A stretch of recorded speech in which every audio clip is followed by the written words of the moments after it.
Bentrovati a tutti. Il lunedì 5 febbraio mancano esattamente 20 giorni all'elezione del Presidente della Regione Sardegna e del nuovo Consiglio regionale. Ospite di questa puntata, ospiti graditi, Stefano Lavra, Partito Sardo d'Azione, ben trovato. Ben trovati. Riccardo grazie. Mureddu, Lodine, Progetto Sardegna e quindi la lista per Renato Suru. Ben trovato anche a lei. Grazie Roberto. Parliamo di Sardegna, parliamo del cuore della nostra isola. Parto da lei, Stefano Lavra. Come intende oggi e come vede lo stato di salute della provincia di Nuoro?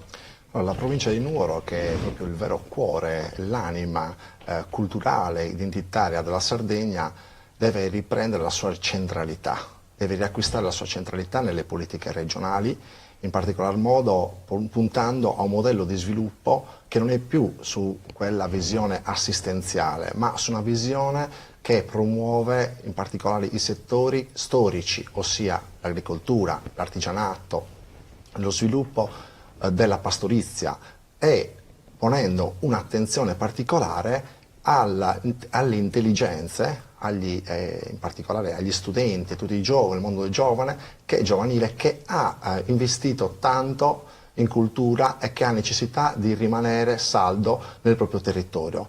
Questo è il modello di sviluppo a cui faccio riferimento e fa riferimento il Partito Sardo d'Azione, perché promuove innanzitutto la cultura e l'identità locali, ma soprattutto i saperi che sono frutto di una storia millenaria che deve essere messa in valore e deve essere messa in condizioni di poter decollare. Questo tipo di politica può essere fatta soltanto se si pone come al centro il patrimonio culturale identitario della Sardegna, che è il vero volano di sviluppo per tutti quanti i sardi, cioè credere e investire quindi sugli aspetti identitari, culturali, sugli aspetti legati ai saperi della vita quotidiana, del popolo, della gente, una cultura che appoggia veramente una immensa patrimonio che deve essere messo però in valore.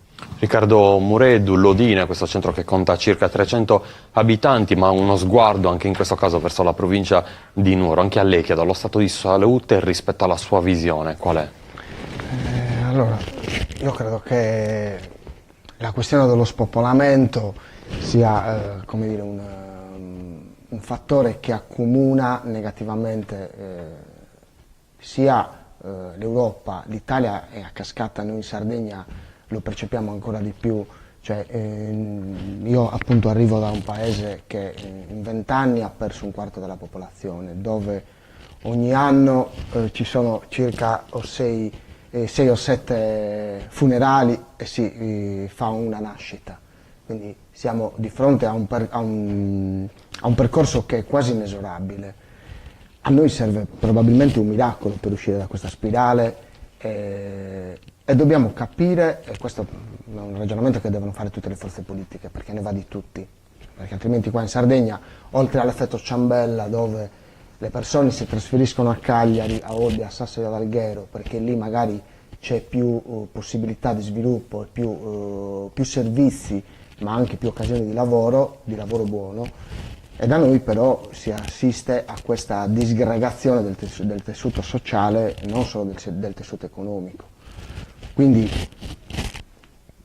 colgo anche le parole che ha citato Stefano sul discorso dei settori sui quali investire. È ovvio che da noi l'agricoltura, la cultura, le tradizioni sono degli elementi che ci possono aiutare a uscire da questo imbuto, perché di questo si tratta. È ovvio che servono gli strumenti normativi, servono non solo la solita politica di incentivazione, perché ne abbiamo visto di tutti i colori, abbiamo visto anche fondi a pioggia che però non hanno creato i risultati sperati. Ottana è desertificata, Ottana non è rimasto più nulla e quindi noi dobbiamo pensare di creare un qualcosa che ci distingua dal resto della Sardegna. Noi abbiamo un'identità millenaria, abbiamo dei valori culturali, ma soprattutto sappiamo fare un sacco di cose sull'artigianato e sull'agricoltura, però bisogna avere anche il coraggio di scommettere e questo non è più rinviabile, perché altrimenti siamo destinati alla disgregazione. e non si può abbandonare una zona della Sardegna da dove veramente si può trarre un qualcosa di positivo che può giovare a tutta l'isola, perché noi siamo un'isola nell'isola. Paolo Truzzu, candidato presidente per il centro-destra, il PISDAZ ha difeso poi con forza la ricandidatura del presidente Cristian Solinas. Oggi lei come analizza questo quadro? Il Partito Sardo d'Azione rientra nel perimetro del centrodestra sardista in maniera forte e in maniera chiara e in particolare con una azione di motore propulsore nel dare veramente forza a quello che è il partito della nazione sarda. Perché voglio ricordare, ci tengo in particolar modo, che il Partito Sardo d'Azione ha oltre 100 anni di storia ed ha nel cuore e nella mente il bene e la felicità dei sardi. Quindi la presenza del Partito Sardo d'Azione all'interno della coalizione sicuramente è molto significativo. È molto significativo e diventa anche uno stimolo per gli altri partiti nazionali italiani. Ecco, non dimentichiamoci questo, dar forza al Partito Sardo d'Azione significa dar forza al partito dei sardi, al partito nazionale sardo. Riccardo Muredo, per un istante avete pensato o sperato che Renato Soru decidesse poi di fare un passo avanti o indietro rispetto all'unione in quel campo largo guidato da Alessandra Todde? Io ovviamente posso esprimere un mio parere personale, ma per due motivi. Io ho fatto un percorso politico che è durato 8 anni nel Movimento 5 Stelle, che si è interrotto 2 anni fa, più di 2 anni fa. Alla nascita del governo Draghi io da lì sono andato via perché non mi sentivo più rappresentato, quello non era un governo politico, non era un governo di espressione della volontà degli elettori. Poi il tema caldo di questo periodo, anche il discorso dell'energia e di questa cessione di sovranità che noi abbiamo fatto non a beneficio della Sardegna, quello è stato un motivo per cui io sono andato via da quell'ambiente politico. Quindi, tornando alla domanda che mi fai, e ovviamente io tifavo per quella che è la soluzione attuale, una coalizione sarda dove ci sono dei movimenti, dei partiti che appunto vogliono esprimere una forza per rinegoziare quelle che sono le nostre autonomie in maniera chiara, in maniera netta, perché da quella parte io personalmente non mi sentivo più rappresentato. A me l'alleanza strutturale tra il PD e il Movimento 5 Stelle non mi è mai piaciuta, quindi io mi trovo bene dove sono adesso. Tra l'altro il Partito Sardo d'Azione in un istante, nel momento in cui si parlava poi di convergenza, si pensava e si parlava di Renato Soru come alleato. Ma in realtà il Partito Sardo d'Azione è sempre stato leale nei confronti dei propri alleati.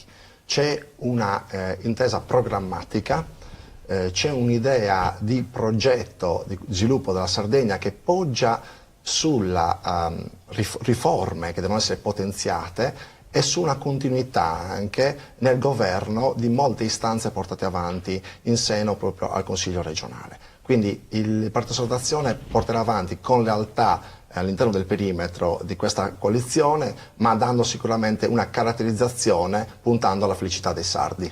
Riccardo, continuo con lei. Parliamo di sanità nei territori della provincia di Nuoro, una provincia che va da Gadoni, passando per Sorgono, ritrova Gavoi, poi Nuoro, fino ad arrivare a Siniscola.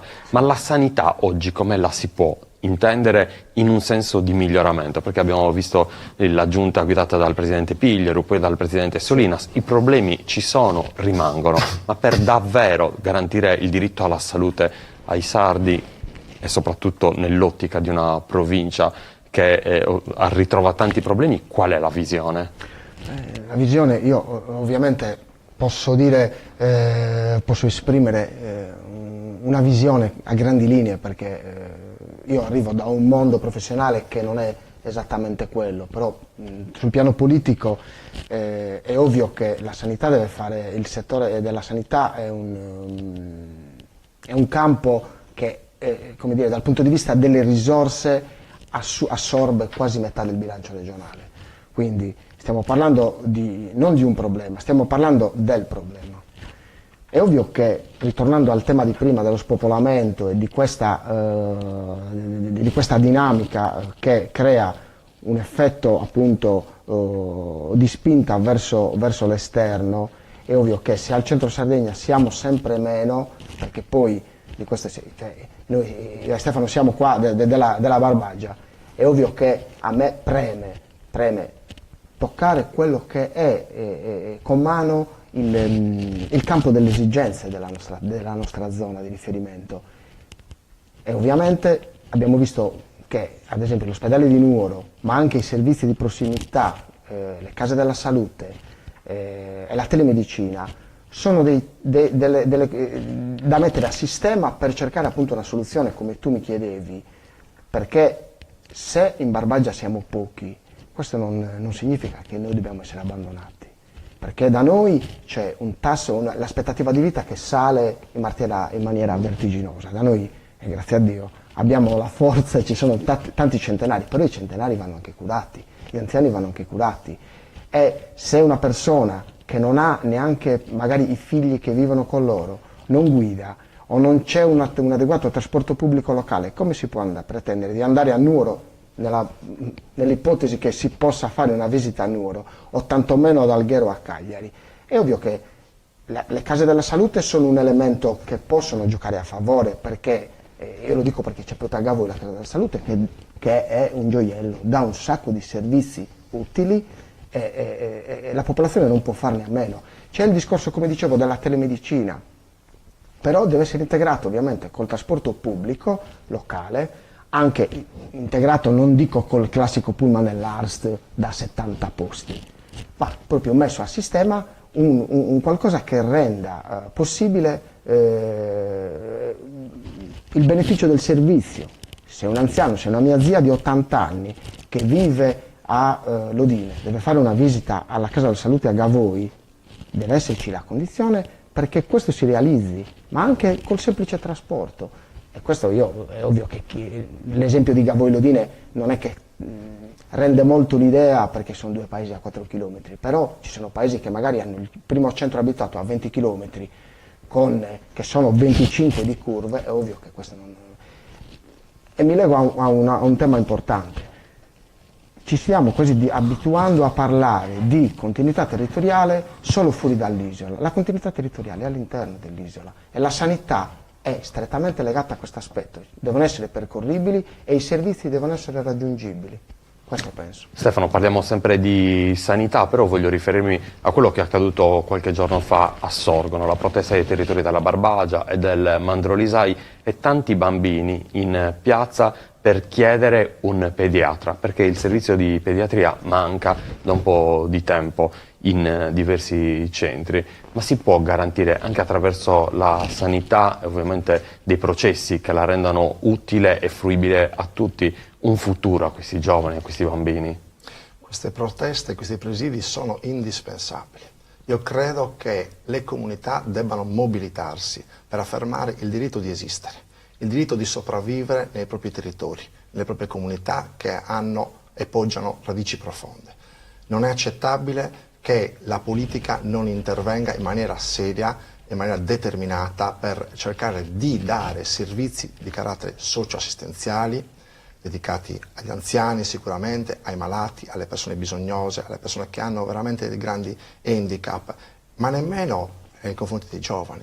Quindi la sanità deve essere vicina, deve essere una sanità di prossimità, vicina alla comunità, vicino al popolo, vicino alla gente. E se questo non avviene, c'è uno scollamento tra istituzioni e popolazione. Quindi bisogna veramente rafforzare gli istituti che si occupano di questi servizi, in particolare appunto quelli socioassistenziali, sanitari, la casa della salute, tutto ciò che nelle piccole comunità diventano dei presidi indispensabili per poter fare una vita che abbia una qualità. I nostri anziani hanno necessità di essere supportati. Gli incentivi che arrivano dallo Stato non sono sufficienti per poter mantenere anziani che hanno necessità di assistenza 24 ore H24. Io ho una nonna di 105 anni e ci rendiamo conto delle difficoltà nel reperire sia personale specializzato, ma anche dal punto di vista delle risorse economiche. Non tutte le famiglie sono abbienti, hanno la possibilità di poter raggiungere e far soddisfare le esigenze per i propri anziani. Noi abbiamo un dovere morale, di rendere innanzitutto possibile che la vita dei giovani, dei bambini possa avere un futuro e la vita degli anziani possa essere gratificante, perché la loro vita trascorsa attraverso i sacrifici per mettere su le famiglie deve essere onorata fino all'ultimo giorno e quindi devono essere accompagnati e sostenuti nel modo più dignitoso possibile. Per quanto concerne poi la Casa della Salute di Gavoi, sicuramente è un modello di eccellenza, cui quest'ultima giunta ha fatto degli investimenti importanti, è un gioiello e questa è stata potenziata. È un esempio virtuoso questo, è un modello che va riproposto in tutti i territori e in tutte le comunità che non sono raggiungibili dal capoluogo di provincia in particolar modo, perché non è possibile che nel Mandrolisai la gente per poter arrivare a Nuoro debba percorrere strade infelici. L'ho fatto per tantissimi anni, per 20 anni ho fatto la spola tra Calagonone e Sorgono, ho trascorso tanti anni di insegnamento nella scuola di Sorgono e sono particolarmente legato al Mandrolisai, Tonara, Sorgono, addirittura Gadoni, ho insegnato un anno anche a Gadoni, Desulo. È veramente difficile raggiungere questi centri dal capoluogo di provincia o da altre località della provincia, quindi lo sforzo che deve essere fatto è di creare dei presidi istituzionali, nazionali e regionali che possono dare risposte ai cittadini nelle brevi distanze.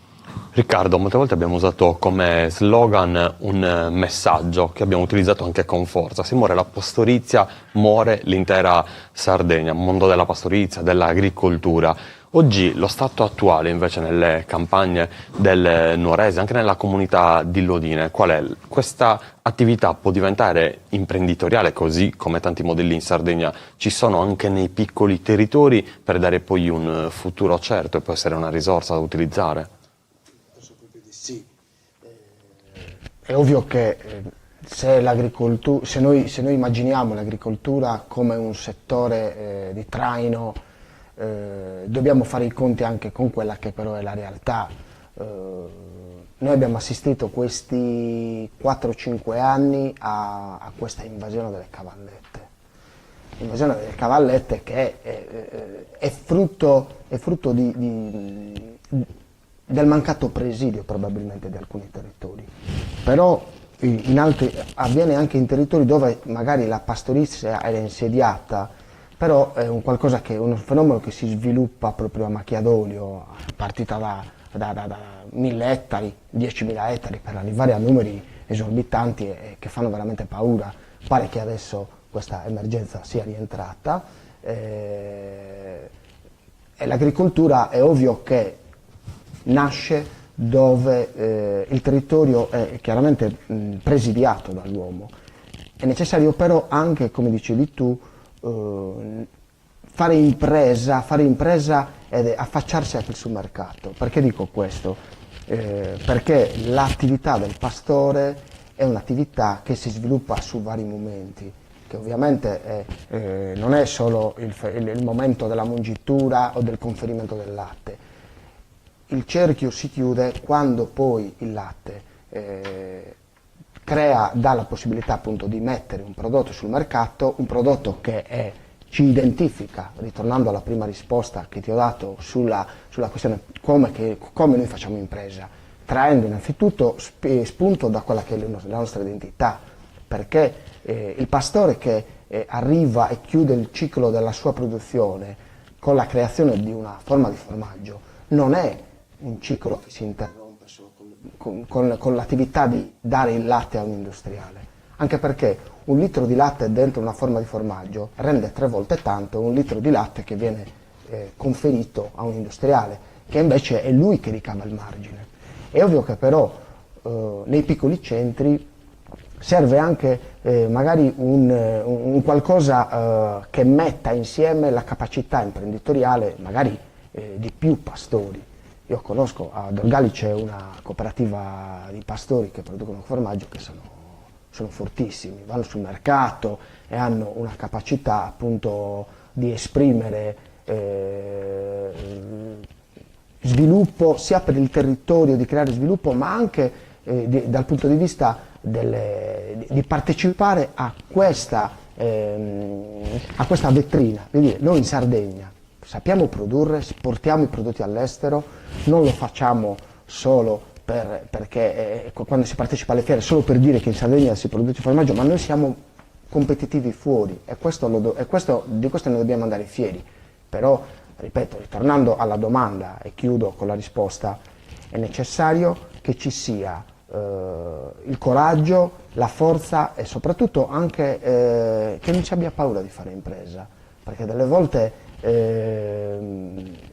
c'è quasi un blocco che ferma l'iniziativa imprenditoriale perché pensiamo di non poter riuscire a vendere una forma di formaggio, ma questo non succede, e questo dico col pane, con i dolci. Siamo i maestri, possiamo insegnarlo a tutti, a maggior ragione dobbiamo farlo per avere reddito, ma reddito buono. Stefano Lavra, qual è la scommessa in questo senso? Allora, il mondo pastorale, il mondo agricolo, il mondo appunto del saper fare in Sardegna è la vera ricchezza, è il vero patrimonio che deve essere messo in valore. Come si arriva a questo? Innanzitutto attraverso un riconoscimento che deve partire proprio dalle istituzioni. Sono le istituzioni che devono individuare come valore questi settori che sono portanti della nostra economia. A me piace sempre fare l'esempio di Dorgali. Dorgali è il suo mondo cooperativistico, è il suo mondo produttivo. Dorgali ha messo in piedi quello che è veramente il miracolo in Sardegna in una comunità, ossia un mondo cooperativistico attivo, produttivo. La cooperativa pastori, la cooperativa oleicola, la cooperativa vitivinicola, il mondo artigianale. Sono delle componenti che hanno saputo armonizzarsi nel territorio e dare risposte alla comunità in riferimento a quello che era il bisogno del mercato, rivolgendosi al mercato locale, ma rivolgendosi anche al mercato nazionale e internazionale, attraverso per esempio il turismo. Quindi questo è il modello che noi dobbiamo diffondere in Sardegna e in particolare nei piccoli centri. Provengo da una cultura pastorale, da parte materna e da parte paterna. Conosco molto bene il settore di riferimento e la passione e tutto l'amore che c'è dietro questa cultura millenaria. Ed è inaccettabile che si perda questo patrimonio. Lo sforzo che va fatto da parte delle istituzioni è quello di mettere in valore le specificità, le peculiarità dei nostri territori e soprattutto far sì che questi individuati questi settori diventino il motore portante delle comunità. Attraverso la giusta sinergia, anche attraverso le capacità che devono essere sinergiche su chi poi fa attività di commercio, perché il settore primario deve essere poi supportato attraverso il commercio. È di qua che devono entrare veramente a pieno titolo le intelligenze, coloro che hanno studiato, coloro che sono andati anche fuori e che provengono proprio da queste famiglie, dalle famiglie pastorali, dalle famiglie artigianali, dalle famiglie del mondo produttivo. Chi più di loro conoscono veramente quali sono i bisogni delle nostre comunità. Loro devono essere messi in condizioni, le persone, i giovani in particolare, devono essere messi in condizioni di poter lavorare incentivandoli e sviluppando il motore più importante della nostra economia, che è quello che deriva dalla terra, dai saperi manuali e da tutto ciò che la nostra cultura ci ha portato, depositato fino ai giorni d'oggi. Abbiamo questo come obiettivo e questo è un obiettivo prioritario, preeminente, su cui non si può delegare, su cui non si può aspettare oltre, perché siamo arrivati al punto del non ritorno. Quindi questo è il momento in cui dobbiamo ancora raccogliere tutto quello che è il bagaglio culturale che deve essere poi messo a frutto per diventare produttività e quindi opportunità di vivere nei nostri territori, altrimenti questa battaglia la si perde. A proposito di questo, abbiamo tanti elementi di criticità in questo momento e di tanti rischi, di tanti allarmi che sopraggiungono dall'esterno, da fuori Sardegna. Basti pensare a quello che sta accadendo nell'occupazione del suolo e del mare con l'eolico, con il fotovoltaico, dove grandi monopoli internazionali entrano in possesso di fette importanti del nostro territorio. Non dobbiamo permettere che il nostro territorio venga svenduto, non dobbiamo permettere che il nostro territorio si impoverisca e dobbiamo invece far sì che siamo noi i veri protagonisti delle nostre scelte. Non dobbiamo accettare che nessuno possa occuparsi della valorizzazione del patrimonio storico, culturale e archeologico, perché anche là ci sono dei campanelli d'allarme. Ci sono dei campanelli d'allarme. Il patrimonio storico, culturale e archeologico deve rimanere in mano del popolo sardo. Riccardo, in tema di energie rinnovabili, che cosa possiamo dire e qual è la visione sua in particolare e del partito che poi rappresenta? Allora, sulle energie rinnovabili, in questi giorni delle energie rinnovabili si parla tanto per il fatto che noi stiamo assistendo adesso a un momento di passaggio dove dobbiamo fare una scelta, ovvero se questa transizione energetica dobbiamo essere noi a gestirla o se deve essere gestita in virtù di quella che è uno spettro di norme messe su a partire dal 2022. Io ricordo che il Tyrrhenian Link è un progetto complesso dove questo collegamento avviene innanzitutto dalla Campania alla Sicilia e poi dalla Sicilia riparte verso la Sardegna. Fondamentalmente noi siamo un produttore di energia, perché questo collegamento non è stato creato per agevolare il nostro quotidiano avendo l'energia a un prezzo più basso, perché abbiamo il mare attorno, siamo in un'isola e viviamo una condizione di disagio, di questo si tratta, ma è per il fatto che la Sardegna è un'isola altamente spopolata, dove si potranno installare strutture per la produzione di energia in una dimensione assolutamente abnorme rispetto a quello che il nostro fabbisogno. Quindi, a mio parere, c'è un disegno secondo il quale si prende atto del fatto che noi siamo pochi e da noi si può produrre energia e portarla fuori. Io posso capire che al di fuori questi discorsi vengano fatti, ma a noi non devono andare bene queste cose qua, perché io non devo produrre un qualcosa che dà un beneficio all'altro senza trarne beneficio io, perché chi siamo noi? La Sardegna non è terra degli altri, la Sardegna deve essere gestita dai sardi, e questo lo dico perché sia sul fotovoltaico che sull'eolico, se un terreno viene espropriato o viene anche ceduto, o io lo consegno a un imprenditore che arriva dall'estero e mi dice che io alla fine di tutta la campagna di produzione io ho un 2 o un 3% e poi mi devo anche fare carico dello smaltimento, io lì non sto andando a tirare fuori. Anzitutto mi sono venduto la terra, non ci sto guadagnando, ma poi mi sto mettendo anche la coscienza sotto le scarpe. Quindi quando poi si dice chi ha fatto questa norma bisogna dire la verità. Poi in questi giorni c'è anche la Todde e non gli è piaciuto che gli è stato detto che era il decreto Draghi. Va bene, lo chiamiamo il decreto XY, benissimo, è un decreto di marzo 2022, c'è una legge di conversione, anche perché io nelle critiche che ho letto a Renato Soru sui social leggevo che ma come fa un decreto a modificare un decreto legislativo? È un decreto legge che è stato convertito in legge e che ha modificato un decreto legislativo del 2006, questa è la verità, se la vogliono dire. E poi soprattutto l'arma di difesa della Todde qual è stata?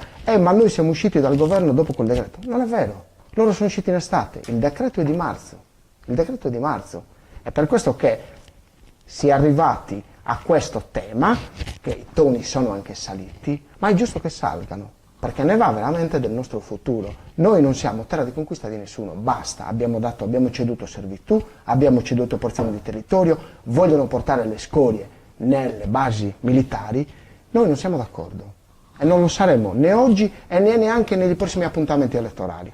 Ovviamente queste decisioni poi andranno al vaglio dei cittadini che il 25 di febbraio avranno modo poi di votare. Siamo alle battute conclusive. Stefano Lavra, le chiedo di guardare in camera e di parlare con i suoi elettori. Qual è il motivo che li dovrebbe poi portare a scrivere il suo nome? Quali sono le motivazioni che dovrebbero portare gli elettori a sostenere il Partito Sardo d'Azione?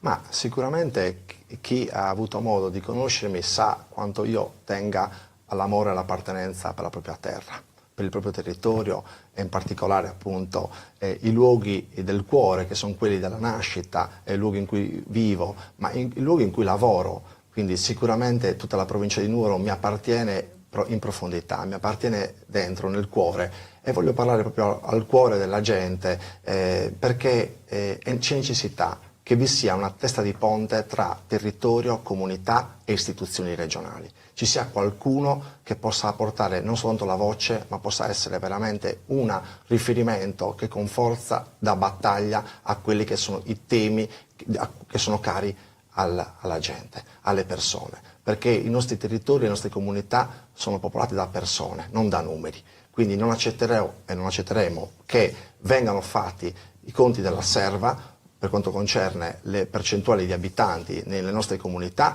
nella nostra provincia di Nuoro.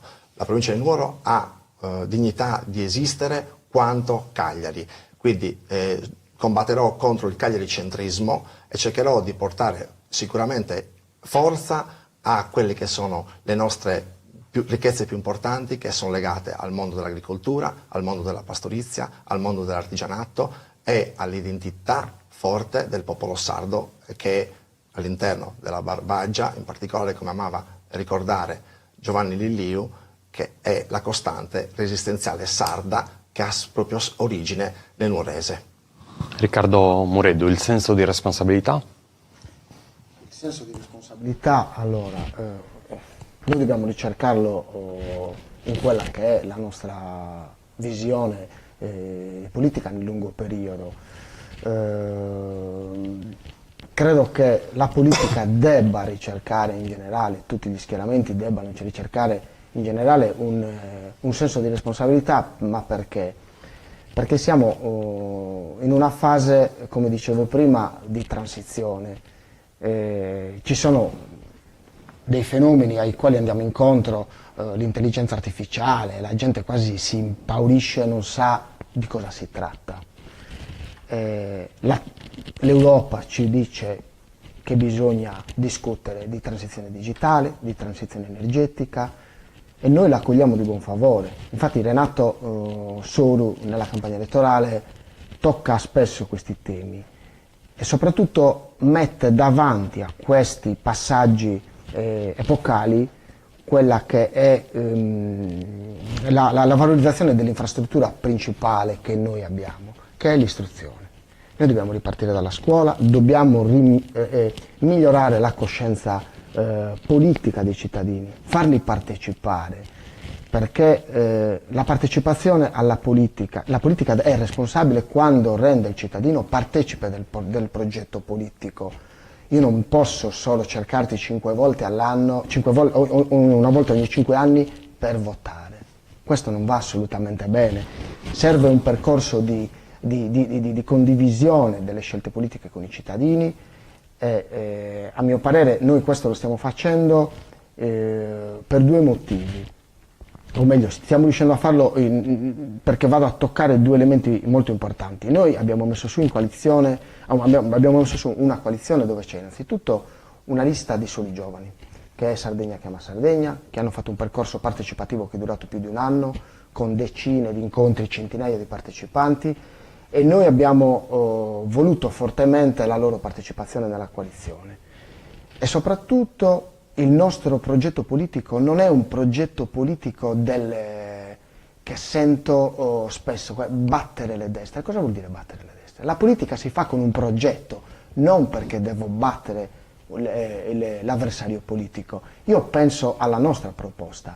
È una politica responsabile, è una politica che fa proposte realizzabili, che sono rinvenibili nella coscienza del cittadino e che non rimangono sospese per aria. E soprattutto un'altra cosa, responsabili anche nel coinvolgere, nel fare delle scelte che non sono mai state fatte. Io sento nel campo largo, che secondo me è stretto, non è largo, e nel mondo progressista, parlare di parità di genere da anni. Cioè, è una foglia di ficco. Parità di genere si realizza quando gli eletti sono 50-50, non quando mi fai riempire le liste 3-3. Perché le donne, a parte che le donne, questo è un mio pensiero, hanno un valore aggiunto che noi uomini non abbiamo. La donna in Sardegna soprattutto ha contribuito come figura a creare veramente una coscienza di valore, soprattutto nelle nostre comunità, dove anticamente l'uomo andava in campagna a lavorare e la donna si faceva carico di tutta la famiglia. E noi invece ora siamo anni e anni che parliamo di parità di genere. Basta, dobbiamo portare questi elementi giovani, ricambio, il coinvolgimento della popolazione, ma lo dobbiamo fare veramente. E chiudo. Quando io ho lasciato il Movimento 5 Stelle, io l'ho lasciato perché la partecipazione non c'era più. Ora, guardate un po', gli iscritti non hanno scelto la TOD, non hanno votato per la TOD, gli iscritti non hanno scelto i candidati. Questa è la realtà delle cose. Noi abbiamo fatto un percorso di partecipazione, siamo andati in giro nei territori, lo facciamo da mesi. Renato a Lodini è venuto il 18 di novembre e quindi non è una cosa che nasce così. Come dicevo, Sardegna chiama Sardegna arriva da un percorso molto lungo, Liberu ha una sua storia e noi siamo qua, ci presentiamo con queste idee. E a proposito di parità, Stefano, ti concedo ancora un minuto per chiudere. Parità di genere, il ruolo della donna nel centro della Sardegna, ora come lo vede lei? Sì, il ruolo della donna è centrale. Il ruolo della donna non è subalterno a quello dell'uomo, anzi è protagonista, lo ha sempre dimostrato la donna sarda, fin dall'epoca nuragica e fino ai giorni d'oggi.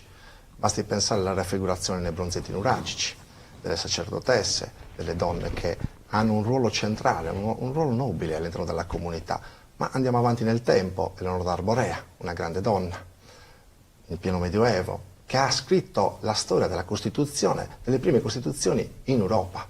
Ancora avanti andiamo e vediamo fino ai giorni d'oggi le donne che cosa hanno prodotto. Il premio Nobel, grazie ad Eledda. Ecco, questi sono i modelli della donna, modelli femminili della donna sarda, che è comunque una donna vincente, non è una donna perdente, è una donna protagonista nell'ambito familiare, perché ha portato, soprattutto nelle comunità pastorali, ha retto la famiglia. I pastori stavano anche 6 mesi distanti dalla propria famiglia e la donna doveva pensare a tutto, oltre che ad allevare i propri figli, a amministrare e gestire l'economia della famiglia, a gestire i rapporti interpersonali nelle comunità, a lavorare nei campi, negli orti, a lavorare con la legna. È una donna, il pane, i tessuti, è una donna che ha prodotto, col saper fare, con la sua laboriosità, ha prodotto e ha lasciato in eredità una grande cultura per noi. Ecco, questo è il modello della donna a cui il Partito Sardo d'Azione fa riferimento, una donna che è emancipata, che esce fuori anche dalla propria casa, una donna che guarda in faccia il mondo moderno e che lo vive da protagonista. Lo ha dimostrato grazie ad Eledda, penso che questi siano i nostri modelli che noi dobbiamo incentivare, una donna protagonista della propria vita, la propria libertà e la propria emancipazione, viverla con totale libertà. Modelli che sicuramente incoraggiano al futuro. Io ringrazio Stefano Lavra, Partito Sardo d'Azione, Presidente Paolo Truzzu. Ringrazio anche Riccardo Mureddu, Presidente Renato Soru, quel progetto Sardegna. Grazie per aver accettato il nostro invito. Noi ci vediamo in un'altra puntata di Regionali Live 2024, sempre su Sardegna Live. Grazie. Grazie a voi. Grazie.